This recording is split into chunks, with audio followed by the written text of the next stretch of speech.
Hello दोस्तों, एक बार फिर से स्वागत है आपका सिनेमा हट में। कोरोना वायरस के कहर के बीच दिल्ली का निजामुद्दीन मजरक और उनके मुखिया मौलाना साद काफ़ी समय से चर्चा में है। इस बीच तबलीगी जमात के मुखिया मौलाना साद ने अपने वकील के माध्यम से हिंदुस्तान टाइम्स के साथ इंटरव्यू में कहा कि वह पुलिस की पूरी तरह से मदद करने को तैयार है। साथ ही उन्होंने कहा कि मजरक की इमारत में किसी तरह की गैर कानूनी गतिविधि नहीं हुई है।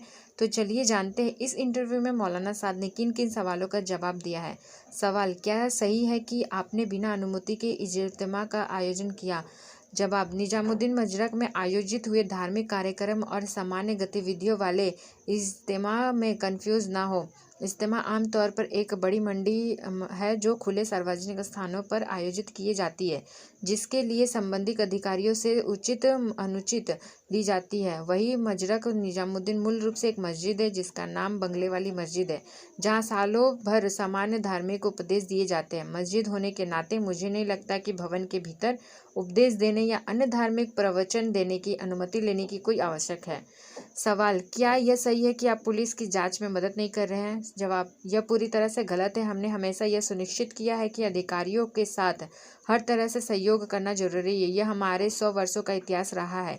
यह सवाल से परे है कि जांच अधिकारियों का कोई समर्थन नहीं किया जाएगा। अब तक हमने दिल्ली पुलिस से जो भी नोटिस मिले उसका विवादित जवाब दिया गया है। सवाल: आप अपने ऊपर लगे आरोपों पर चुप क्यों हो?